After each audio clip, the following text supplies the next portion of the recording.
In today's show, we look at all of the games from Thursday. There were 6 of them. We talk about waiver wire trends, some thumb injury news, which you're all hanging out for, I'm sure. Michael Bolton. Thanks, Josh. It's Michael Bolton here, and it's time for another episode of the Locked On Fantasy Basketball Podcast. Let's get to it. Let's get to it, indeed. You are Locked On Fantasy Basketball, your daily fantasy basketball podcast, part of the Locked On Podcast Network.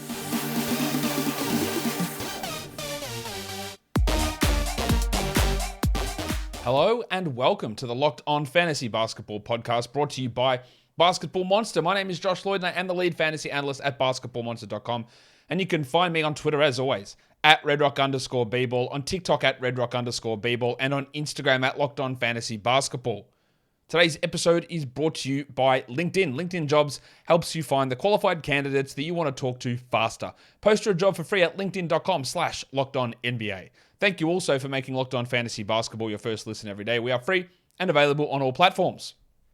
A reminder, trade deadline live show, Thursday, February the 9th, 1:30 p.m. Eastern. I want to hit at least 200 pre-show likes on that video. So if you go ahead to the video, find it, hit the thumbs up on it. You can leave comments on it as well. It's going to be great. We're going to go for 2 hours or so, breaking down all the deadline news, information as it happens, immediate reactions, that sort of stuff. It's going to be a great show. It's going to be brought to you by me and me only. Really, there'll be other people on. I'm sure we'll get other guests on. Still trying to dig through all that at the moment. But if you can go over there, give it some visibility, share it around, bookmark it, like it as well to get it out to more people would be awesome. All right, so that's that out of the way. Let's talk some news, Warnie. Let's get it on, Gilly. All right, thumb update. Christian Wood will be reevaluated in 1 week. Jason Kidd said it's like a week-to-week thing. We've already had him out for a week, which is what they said initially. Now he's going to be out for at least another week. Interesting that they're going the week-to-week route when other players have been like, let's just give it 4 weeks or so. Obviously, we've seen what happens in Dallas. There's more developing in Dallas at the moment with another injury to perhaps their best player, their obvious best player, Luka Doncic, with an ankle injury, but the Wood situation just gives a little bit more of that streaming value to Dwight Powell. We had another thumb update, Thumb Thursday. Mitchell Robinson is out at least 4 more weeks. That's not very good, is it? Again, that's going to make it all the way through All-Star, after the All-Star break, when he returns, right into pushing up to the start of fantasy playoffs. It's going to make it very, very tough. It's going to make it very tough to hold him without injured slots. If you don't have the injured slots, I'm not sure how you could hold someone like Robinson through that long. That's a problem, isn't it? That's at least 4 more weeks, according to James Dolan today. At least 4 more. That's something to watch. Lou Dort is out tomorrow. And then most of the other things we've updated on. There's a couple of things I want to talk about. And if you don't want to hear me rant or talk shit about stuff, I'm not going to do that much on the All-Stars, to be honest. But I want a couple of things to talk about. The All-Star starters were announced today. I didn't have too many issues with it, to be honest. Like, I think, Zion, I think's missed probably a little bit too much time there. Anthony Davis I think, had a better season and is now back playing. I would have had him in there over Zion. I even had Sabonis in my starters when I did them a week or two ago. I don't have too much of a problem with Zion being in there. I don't think in the East that the Kyrie should have been a starter. And some of the pushback on that is wild. I just don't think... I didn't even have him in my All-Star team. I think he's been pretty good. I don't think he's been that good. I had Harden in there. I would have had Jaylen Brown ahead of him. I would have had Tyrese Halliburton ahead of him as a guard in the Eastern Conference. But sometimes the discussion around Kyrie gets so weird. I just said I wouldn't have had Kyrie as a starter. And someone said, well, that's because you've got 5 booster shots. Let Kyrie do what he wants with his body. Bro, what are you talking about?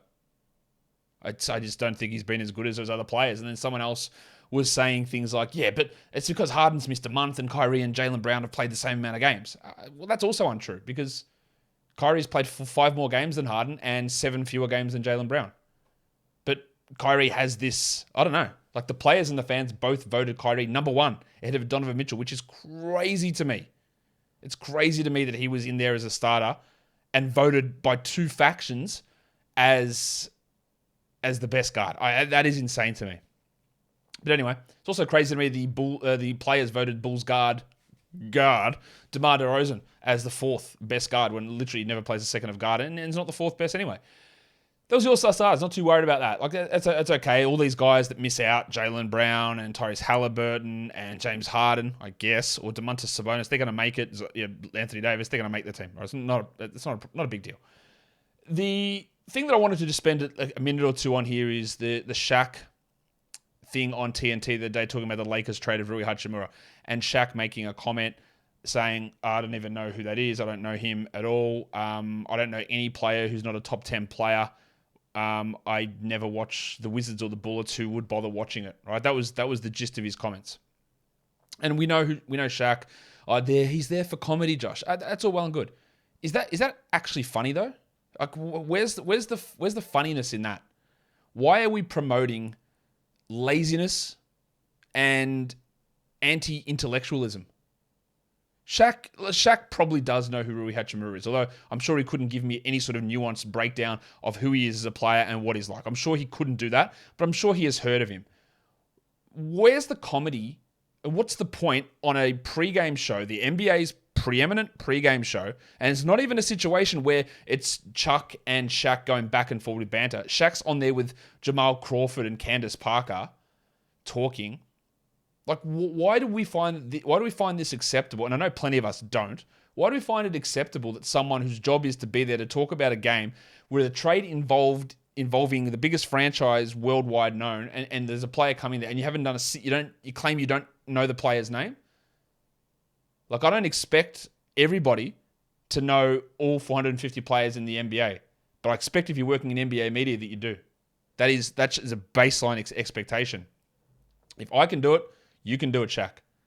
Or anyone can do it. Like, the fact that... And then when you go out there, and then people worry, oh man, the NBA only matters in the playoffs. It's a star-driven league. Yeah, because of this foolishness. Because of the way that the game is being promoted. Why would I want to watch the Wizards? Oh, I don't know. Because there's good players that play on all teams, and there's quality basketball, and we can promote this stuff. Oh, the NBA regular season doesn't matter. Yeah, because it's being promoted that no one cares about anyone unless you're one of 10 players in the NBA.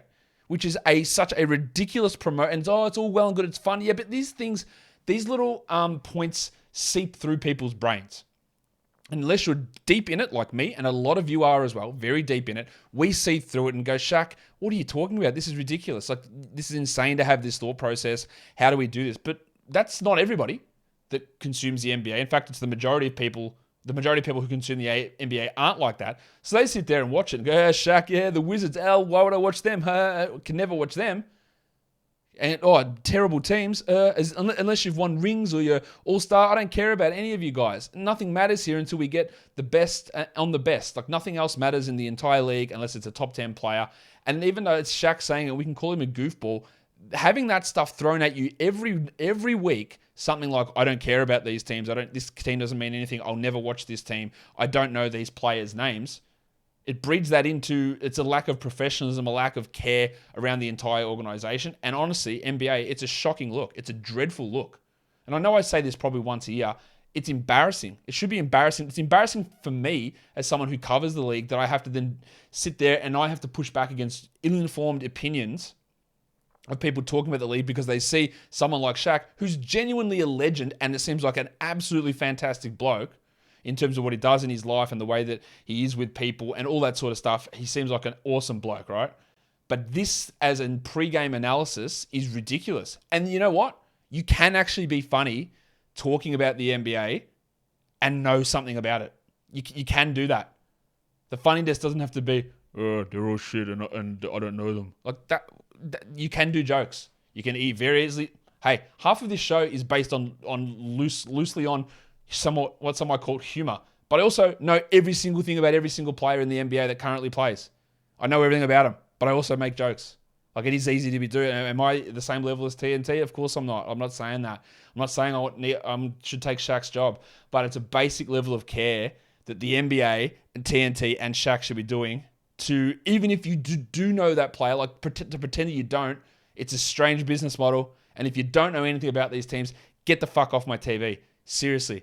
What is the point of any of this stuff? And I don't know why it fires me up so much, but then it fires me up more when people come in, how can you take it so seriously? What? Why wouldn't you? When it is my job as well. I feel like I don't have a job to promote the league, but I also think I do have somewhat of a job being in some sort of a media position to have some level of promotion of the league. I feel like that is part of my job that's not implicitly stated, but I think it is. And then that is the end of that rant because it annoys me. Maybe it doesn't annoy you and you don't care and you fast forwarded through all of that. And by all means, that is your choice. But I wanted to get that off my chest. And now, today's episode is brought to you by LinkedIn. If the people at TNT are looking for new hosts for their show, maybe they want to surround themselves with the team members that give them success. Maybe they should advertise on LinkedIn Jobs. With LinkedIn Jobs, you can hire qualified candidates more efficiently by matching open jobs or open roles with people who have the skills, the knowledge, and the experiences to name all 450 players in the NBA to help you achieve your goals. LinkedIn Jobs helps you quickly attract qualified candidates to your open jobs with targeting tools. They go beyond resume data by using insights from your job post, your company, NBA rosters, and their 875 million member profiles to put your post in front of the most qualified candidates. Identify the most qualified candidates on LinkedIn Jobs by simply asking them the question, who does Chris Middleton play for?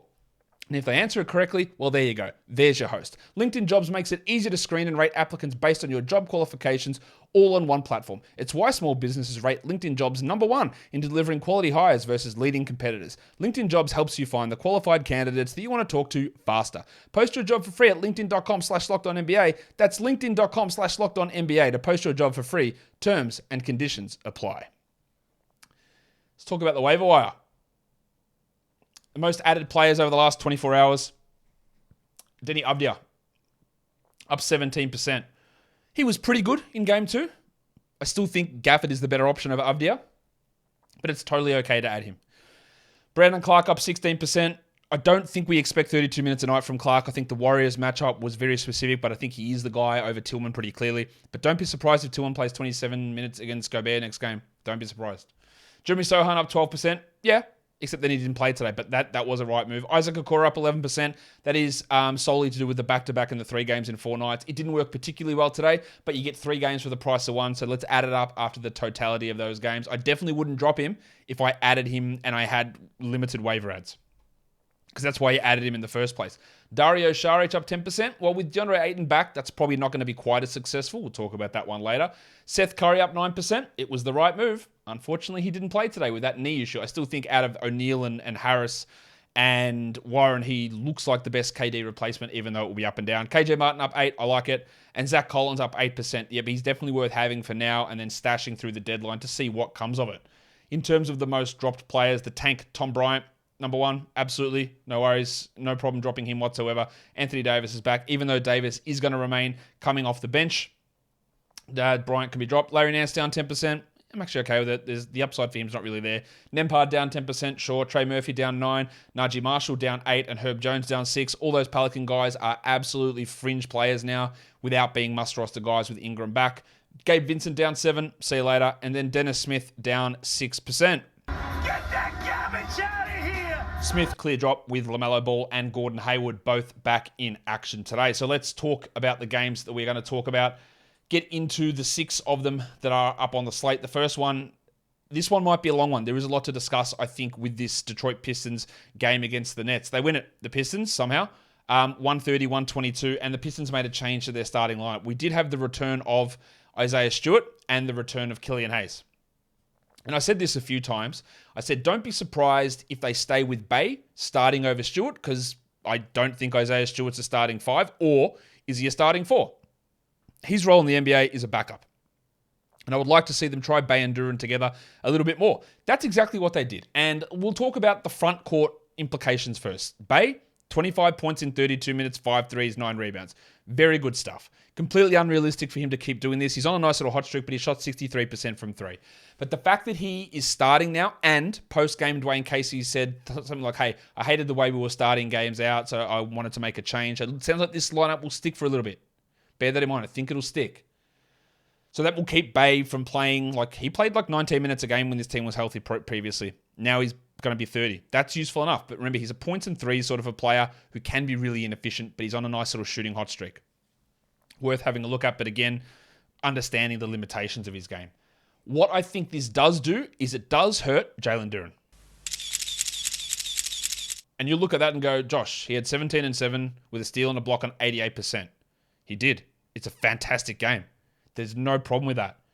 Me saying that it hurts him doesn't mean that he can't still be good, and he still absolutely remains must-roster Jalen Duren. Don't get that confused. Jalen Duren is a must-roster player. But instead, I think of being a 31-minute-a-night player, I fear he's going to be limited to 27 to 29 minutes because they are not going to start Isaiah Stewart at the 4, and I think they're only going to play Isaiah Stewart mainly as the backup 5, which means in order for them to believe that they still have something in Stewart, which they don't, but for them to still believe that they do, they will still play him 20 minutes like they did today. 21 minutes for Stewart, 11 and 5 with nothing else. Now, one thing I do feel good about is jacking off Al Stewart. Get that garbage out of here! Shout out to Ailsa. In 30 minutes a night, Stewart wasn't a 12-team league guy. In 20 minutes, there's no fucking way. Sorry, swear words. There's no way that we're holding on to him in a 20-minute-a-night role. And even if he pushes back to 30, he was a droppable bloke anyway. So see you later, Isaiah. The thing there is it just hurts a little bit of that upside from Duren. Takes 2 to 3 minutes away, I think, from the upside from him. And then the Bogdanovic, it's 11 and 6, steal block, 27%. Not a good night from him. That's totally fine. Then the other stuff that came in was interesting. Now, we can look at this and go, Hamidou Diallo, 12, 5 and 5, 4 steals and a block. Undeniably a really good line. But again, sometimes we like to get caught up in rankings. People get caught up in individual performances. And they'll see that and go, wow, lineup change. Look at Diallo. That's great. I'm going to go at him. His role changed nothing at all. It's exactly the same role as ever. There was no adjustment for him at all. So that performance was a big night. It was fluky. It's got nothing to do with a change in rotations or change in lineups or anything like that. So just be aware of that. The other change they made is they started Alec Burks. Yes, Alec Burks. Alec Berg. Over Killian Hayes. Now, there's a couple of things here. Now, I think Dwayne Casey's a dreadful coach, and I have for years and years and years. That's no surprise to anybody watching this show. I think he's a bad coach. But I'm going to go out here and actually defend him a little bit here. Pushing Stewart to the bench as a backup center, 100% the right move. No problem. Now, while I do think Killian Hayes has been good, and outside of Bogdanovic, probably been their best player over the last 3 to 4 weeks, you might debate that. I think he's been probably their best player. I think he's still by far their best passer, and he's their best perimeter defender. Again, I don't think there's really too much debate about any of that stuff. The shooting still is a problem for Hayes, but realistically, is Hayes, who is 6 months younger than Jaden Ivey, he's 21, he's not old at all. There's still plenty of room for him to grow. But what I've sort of seen in some limited samples is that Jaden Ivey, when he is running as the point guard, plays better. Jaden Ivey's upside is almost definitely higher than Killian Hayes's.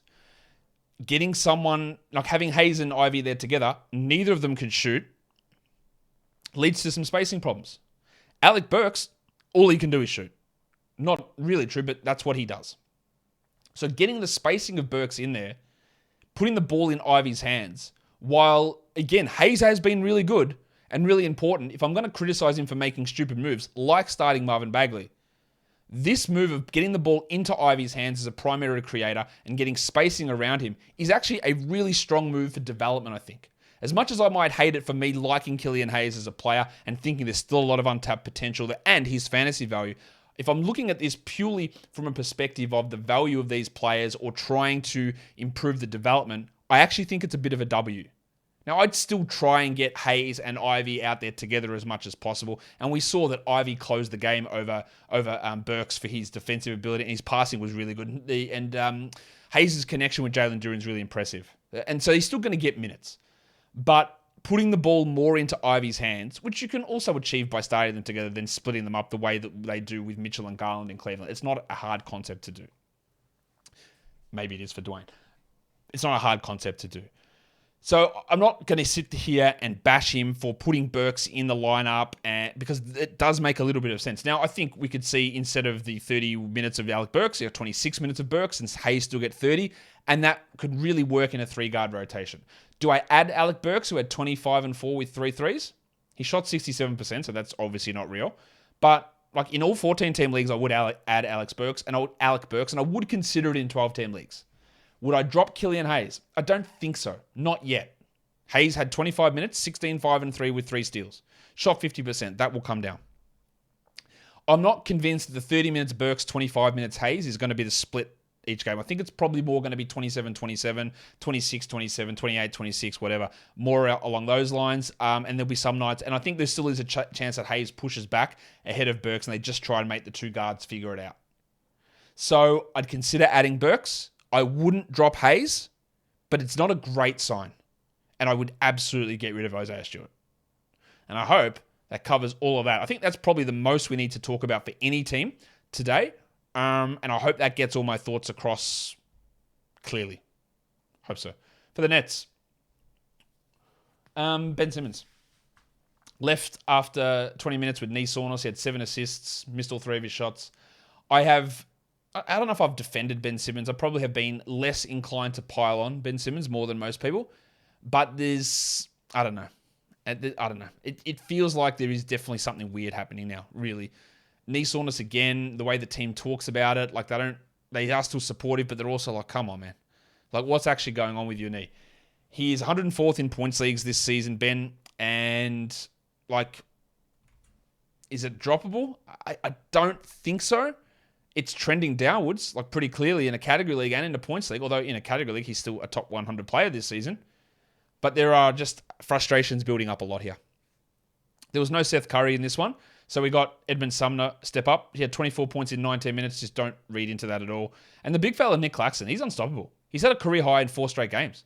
27 and 13 with 2 blocks on 85%. He never misses shots. Now, it's not really coming because he's getting big usage. It's just alley-oops and putbacks. And he's just hitting them all. And he's playing more minutes. I don't even know if he's a sell high, to be honest. While Kyrie had 40 and 5, with 6 assists, 2 steals, 2 blocks, and 6 dribbles. Really a fantastic game from Kyrie. His last 2 games have been unbelievably good, with really good percentages. Joe Harris, 7 points in 22 minutes. No reason to have him in a 12.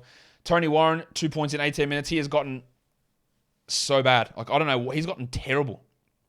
He was a guy that had no interest in, obviously, in grabbing or drafting until the Durant injury. And then when I said, all right, let's try him then, it all went to shit. You do not need to hold him in a 12-team league, and you don't need to hold Royce O'Neal. Now, he did foul out, but nothing good is really coming from what he does. And is the upside actually even there? 3 and 3 with a steal, 14% shooting. I don't really think that's a must-hold player at all. Frustrating loss for the Nets without KD, for sure. Today's episode is brought to you by FanDuel. NFL playoffs are here, and we're really excited about our new sports betting partner for Locked On because they are the number 1 sportsbook in America, FanDuel. And if you're new to FanDuel, that's even better. They have so many great features that make betting on sports fun and easy. New customers join today to get started with $150 in free bets guaranteed when you place your first $5 bet. Just sign up at FanDuel.com/LockedOn. FanDuel has all of your favorite bets from the money line to the spreads and to player props, and you can even combine your bets for a chance at a bigger payout with a same game parlay. We look at NFL Championship Week. The Chiefs have now pushed out to 1.5-point favorites. They were -1 this morning. They're 1.5-point favorites now against the Bengals, while the Eagles, it's the same spread every day. 2.5-point favorites against the San Francisco 49ers. You can look at all those bets on an app that is safe, secure, and super easy to use. So football fans, don't miss out. Place your first $5 bet to get $150 in free bets, win or lose, at FanDuel.com/LockedOn. Make every moment more with FanDuel, official sportsbook partner of the NFL, and don't forget to gamble responsibly. Let's look at the second game, overtime.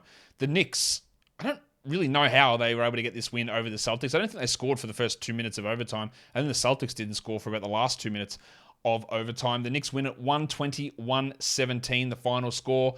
The Tom Thibodeau center doesn't get usage situation. It's laughable now. 8% usage for Hartenstein, 2% usage for Jericho Sims. 2. And I remember last season that we saw this with Mitchell Robinson and Nerlens Noel, and he'd bring it up, and I said, that's why I'm a little bit worried about Hartenstein. And people said, no, it's because look at those centers. They're low-usage centers. Well, now you bring in a guy like Hartenstein who had, 20% usage for the Clippers? This offense is just ridiculous. Like this, they just never touch it. 7% usage for Hartenstein. That's high for a center in this offense.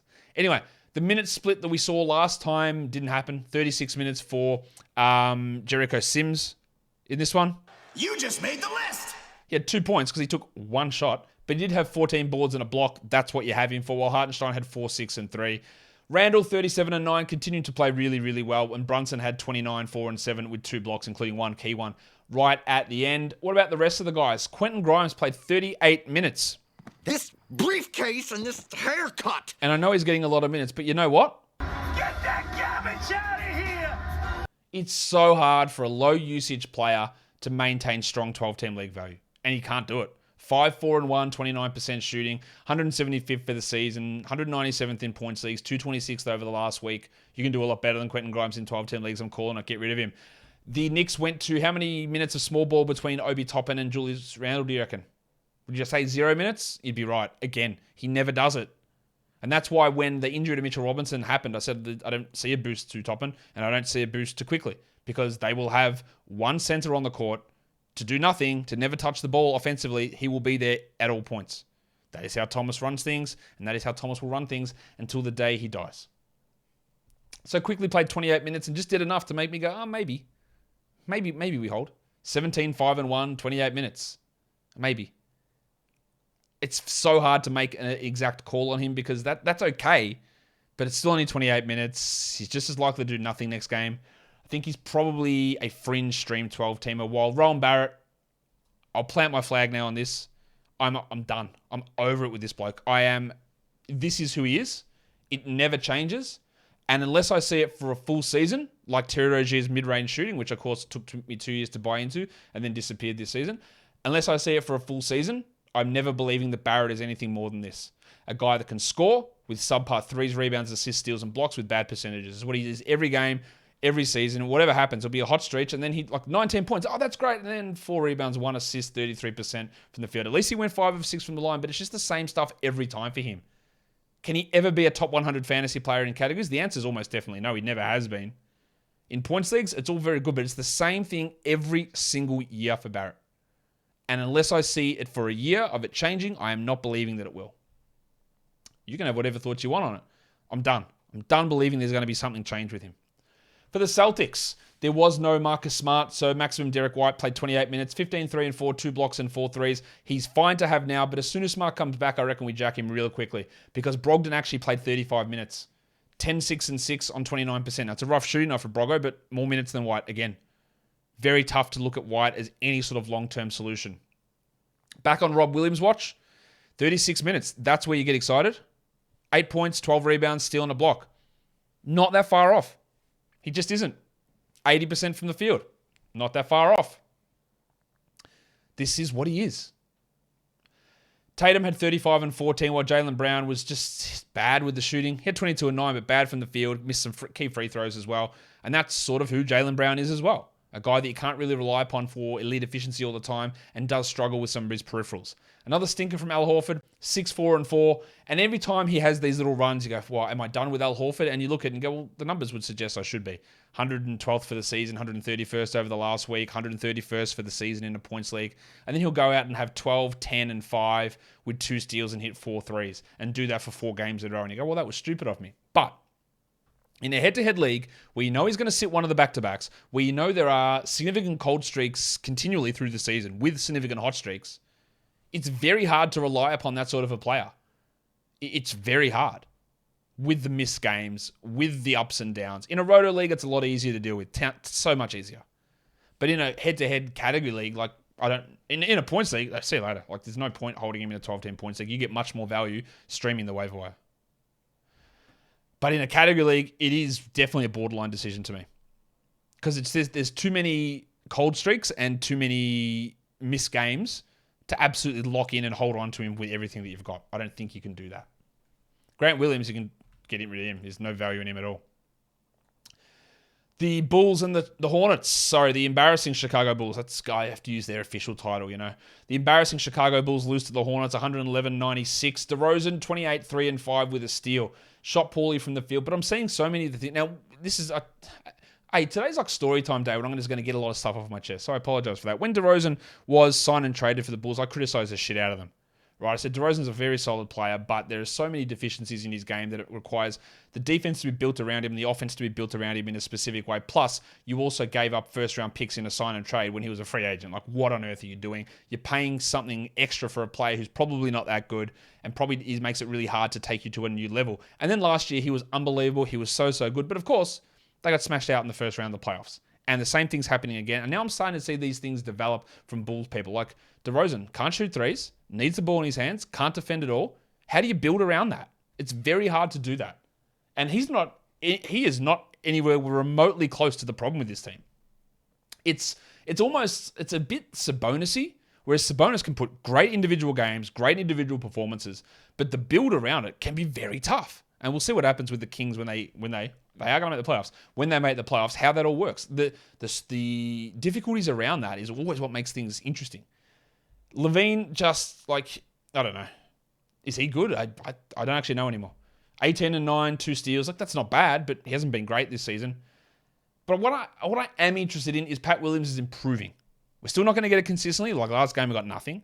But 15 points, a 111, 5 rebounds, top 80 over the last week, pushed into the top 150 for the season. In a points league, I don't think I'd worry about him in a 12. But in a 12-team category league, we're getting enough. The extra 2 to 3 minutes with Javonte Green out, a little 1 percentage point extra of usage is helping him. The point guard nonsense between Dosunmu, Caruso, and White. Again, it was a good game from Dosunmu. He had 12 and 4, but Caruso had 2 points with 3 steals. Kobe White had 2 threes and 6 points, nothing, but White played 26 minutes. There's just a whole bunch of nothingness, and none of those guys are 12-team league players. Alex Caruso's roster percentage using our advanced metrics at 78%, which is absolutely insane. Why is 78% of competitive 12-team leagues rostering him? That is nonsense. Please get rid of him. While Vooch had one of those patented Vooch stinkers. 12 and 9 on 31%. He's still been good this season, but he has so many of these weird games. Where he just can't hit any shots and never gets to the line. And then he'll have the huge ones. And he is pretty inconsistent as well. I don't know where this team goes, honestly.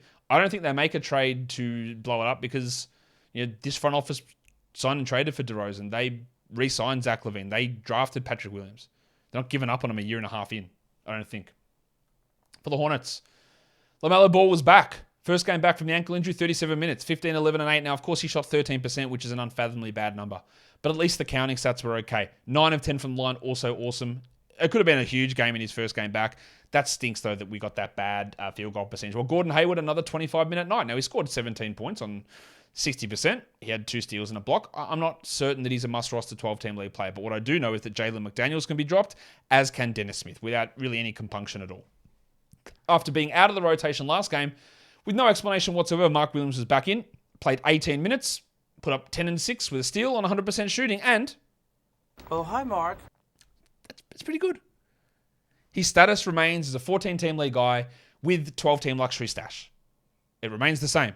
And then as soon as the trade deadline passes and they keep playing Mason Plumlee 30 minutes a night, Mark Williams becomes a 12-team league drop. That's a simple equation. Mason Plumlee, without any shade to Mason Plumlee at all, he is a bad defender, but he's playing unbelievably well. I don't know where this is coming from, but 21 and 12 on 100% shooting. Being one of the stories of the season, of how well he has actually played, especially from a fantasy point of view, but of late also. Just the problem I have is what this organization is doing, because you can see bad teams. This team's starting lineup, Rozier, Ball, Hayward, Washington, Plumlee, where are the young players they're developing? There's LaMelo. Where's the young players? Who are they developing that's making them this bad? They're just bad. That's the problem I have with this team. And with the Plumlee minutes. Paul Washington Jr. had 9 points with a 111. Sometimes may be good, sometimes may be shit. He is still a 12-team league hold, though. All right. Let's talk about a team that shit house because there's a lot of young players and also because they're a dreadful organization with a bad coach. That's the Houston Rockets. They lose to the Cavs 113-95. Mitchell was out, stunned. How stunning is it to you that Donovan Mitchell sat this game out with a groin strain? I couldn't believe it when I heard about it. That after he strained his groin and said that he was going to be out multiple games, and then listed question whether he sat this one out. It's just staggering to me. I honestly don't think he plays tomorrow, but we'll find out. With him out, Dracaris LeVert started, played 32 minutes, did nothing. Dracaris. Not true. He had 12 points, he had 5 assists, he had 2 steals. It's worth holding him, at least until the end of this 3-game and 4-night stretch. Mobley had 21 and 10 with 2 blocks. Always seems to step it up with Mitchell out, which is interesting. Garland had 26, 4 and 9 with 4 steals, and Allen had 14 and 10. But with Kevin Love out, we saw Dean Wade play really well. Now, the opponents, they leave a little bit to be desired. 23 minutes for Wadey, 15 points, 4 threes, and 2 blocks. He was the starter before he got hurt at small forward. I don't know whether this pushes him back into the starting role because he played no minutes the last 2 games. But it was a good performance. While as for Isaac Okoro, he played 26 minutes, and he didn't do anything. 5, 1, and 2. The only reason to add Isaac Okoro, as I mentioned, was to add him for the 3 games in 4 nights to treat the 3 games as 1 game. We are 1 game into it, and it wasn't very good. and he's got 2 more games to add up to 1 game's worth of waiver value. If you had 1 waiver wire add left, adding a 3-game player on 3 low volume days, Okoro was in that mix. It might be completely disastrous, but we're still in that mix. So if you drop him after 1 game with no ads left, it's not why you added him. You didn't add him to play today. He is not very good, but the schedule favored him. We'll see what happens with him. Ravishing Rick Rubio brought the 7 assists. That's useful for streaming, but he will probably sit tomorrow, would be my guess, given it is a back-to-back. For the Rockets, well, it goes without saying that Şengün was good. 14 and 7, 7 assists, 2 steals, 2 blocks. Just keeps doing it. And then let's just throw the rest of this shit out because there was no Kevin Porter Jr., no Eric Gordon, no Jayshawn Tate. So then you look at it and you go, well, look at that. Look at Tari Eason. Josh, your guy, he did it. 18 and 11, 3 assists and a block. And I agree, that's a really good line. And I also agree with you that he's a very good player, or at least a very good player in the making and someone that can have an impact on a team currently. But I look at this and go, all right, so he only got 25 minutes, despite playing like this, in a game that Gordon, Tate, and Porter are out, and that Jabari Smith played only 9-10 minutes. It's actually a dreadful sign. Like, the fact that he played this well, still played only 25 minutes, and it took Gordon, Tate, and 19 minutes of Jabari Smith to get here, makes me go, there is no way. There is no way that is happening.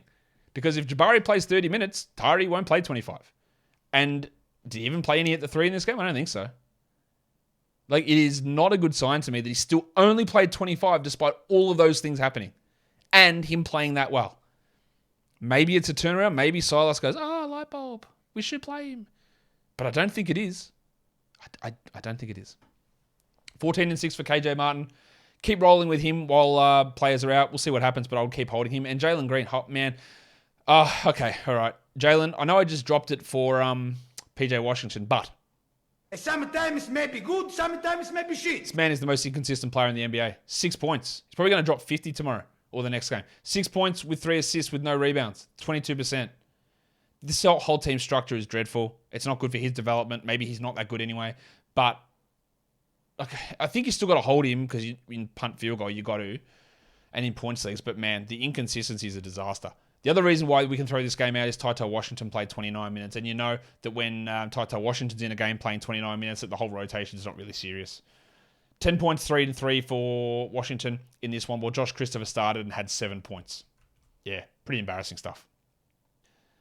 Next game, probably overshadowed a bit by the injury to Luka Doncic in this one. Unfortunately, I can't play the stunning sound drop because it's not stunning that he's hurt. But the Mavericks win against the Suns on the road without Luka and without Wood. That's a huge win for them. Bad loss for the Suns, who, of course, were without Devin Booker and Cameron Payne. 99-95, Dallas wins it. Dinwiddie, 40 minutes.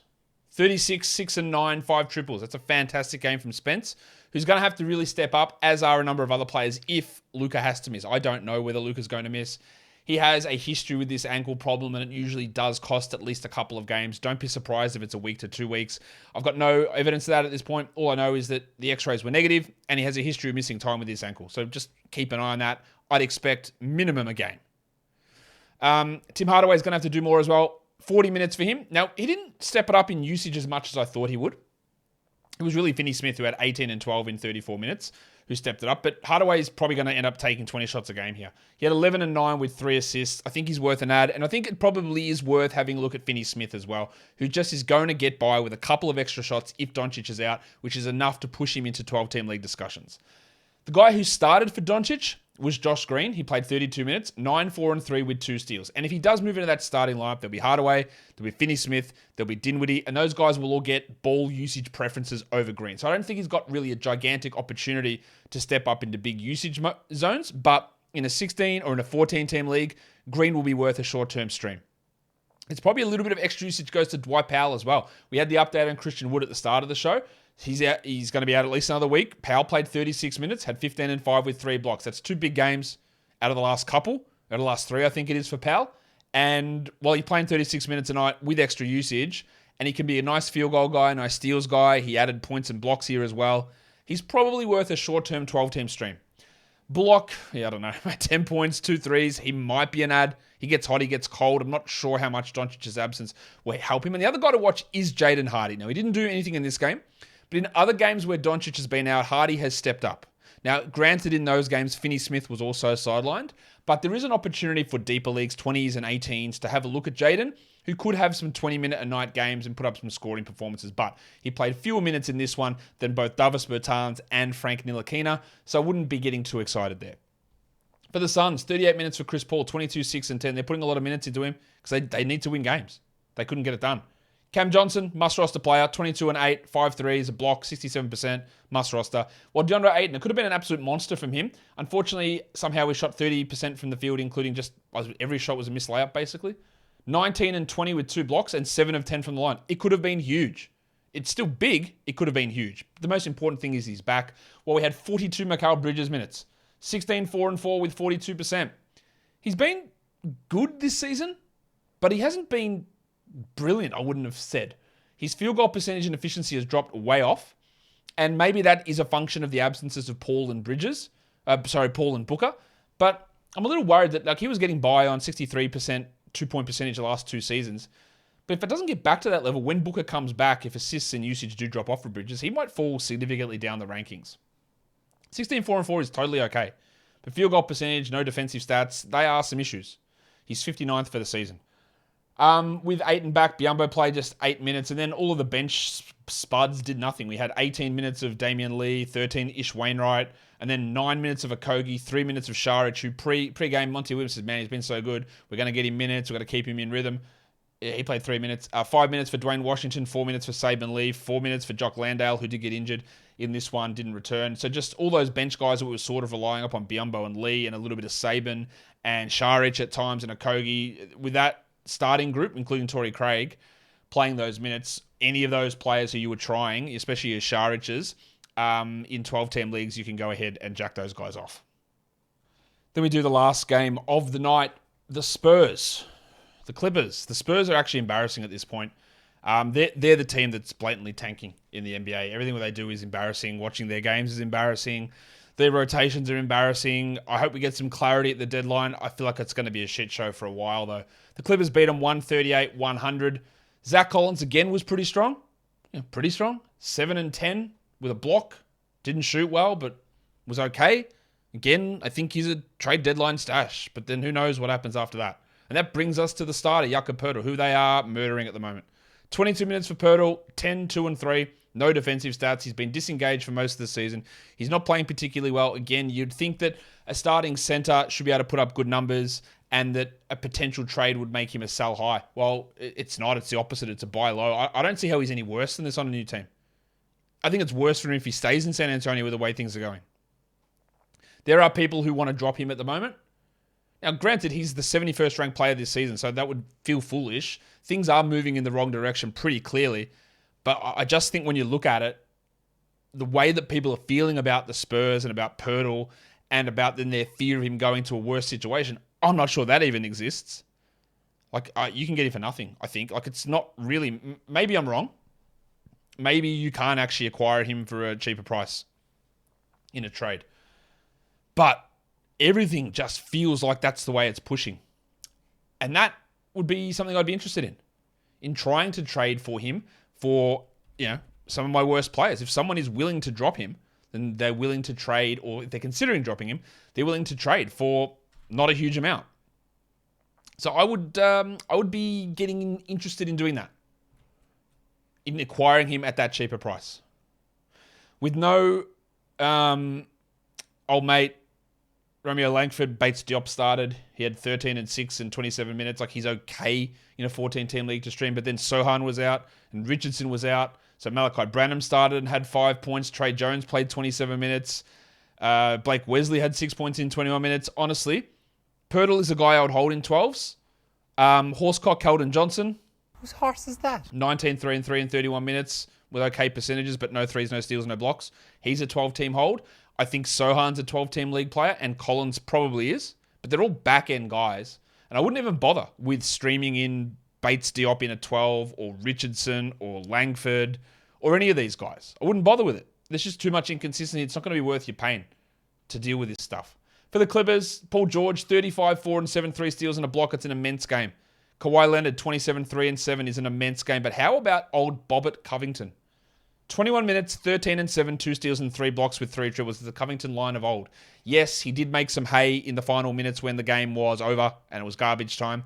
But this is 3 really strong games in a row from Covington. He's a top 120 player over the last week. My worry remains, how does he actually play? Where are the rotation minutes? Because Marcus Morris was out. So let's say Marcus Morris plays. Who is the one who misses out? Like Marcus Morris will come in and get his 30 minutes. You can't look at this box score and say, well, Diabate won't play and Boston and Coffee and Preston won't play. Yes, because they played the final 7 minutes of the game in garbage time. They are not a part of the rotation. So Morris has got to come in and take his 29 minutes. So how does Covington maintain 20 minutes? That means that 29 minutes of Morris needs to come from somewhere else. Does it come from the 21 minutes Norman Powell played, the 26 minutes Batum played, the 24 minutes Mann played, the 17 minutes Kennard played? It's very hard to find it. It's really hard to find it. And that would leave them with like an 11-man rotation, also something that's very hard to deal with. Now, he could very easily find a rotation spot, but the fact that Luke Kennard started in his first game back gives me an indication they want his spacing around Kawhi and PG. Norm Powell's ability to do what he does is important. Maybe they take Reggie Jackson out of the rotation and give his 18 minutes to Covington. That's possible. And again, I've got no worries. Like, I know what Covington can do. I've seen what he can do. He has stepped down a little bit. And what he's doing at the moment is really interesting. But just don't be surprised if he plays 5 minutes next game if Morris returns. I wouldn't be shocked at that. That is going to be something to monitor. These numbers are unbelievable. They're great for fantasy. I'm having very little. Again, it's all about, and my number one piece of advice I always give to people when you're trying to work this stuff out is you got 240 minutes, plan it out. You got 10 rotation spots, 240 minutes. Figure out how the minutes go. Like, and this is not even including John Wall. Figure out the minutes. How does Covington get 20? He probably needs 24, to be honest, to be a 12-team must. How does he get them? And you look at it and go, I don't know if I can. I think that's what you'll find. Because I do it. I do it every day. And I look at it and go, I don't know how. I don't know how it's possible. Yes, Kawhi will sit a game and Paul George will sit a game and Morris is hurt. And some guys in and out. But on a general basis, is he locked into an 8th man, 7th man, 25-minute a night role? And I think the answer is clearly no. Or in my Australian accent, no. Not much else to talk about from this game, I don't think. So it's been a long show, even though there's only 5 games on. Let's go. Or 6 games, actually. Let's go to the lines of the night. Monstrous is Kyrie. He was really good. The waiver wire is Bob Covington. The young gun is Jaden Ivey. Spent a lot of time on him earlier on. And the dud is the big fella, Yucca Purtle. Your top 10 players in category leagues, Kyrie, number 1. Then Paul George, Garland, Tatum, Dinwiddie, Chris Paul, Julius Randle, Big Nick Claxton, Robert Covington, and Terry Rozier. Top 10 players rostered under 50%. Covington at 1, Sumner at 2. I wouldn't buy into that. Diallo, don't care. Burks, maybe, but I'm not super into that. But maybe in Detroit, there's some streamability there. Remember, he only had 15% usage and shot 67% to get that line, so that's a little bit of a red flag. Finney Smith, yeah, probably worth an ad. Tari preseason, I don't think so. Dean Wade, don't think so. Josh Green, 14 teams maybe. And then Hartenstein and Sims. I prefer Sims over Hartenstein because of that minutes difference between the two. And then your top 10 players in points leagues today. Number 1 was Kyrie, followed by Paul George, Jason Tatum, Spencer Dinwiddie, Garland, Rozier, Claxton, Ayton, Brunson, and Julius Randle. And that will do it for me today. Sorry about going on for so long about that stuff, guys. Follow this podcast, Apple Podcasts, Google Podcasts, Stitcher, Spotify, and on the Odyssey app. And if you're here on YouTube, thumb it up. And leave your comments down below. Guys, we are done here. Thank you so much for listening, everyone. See ya.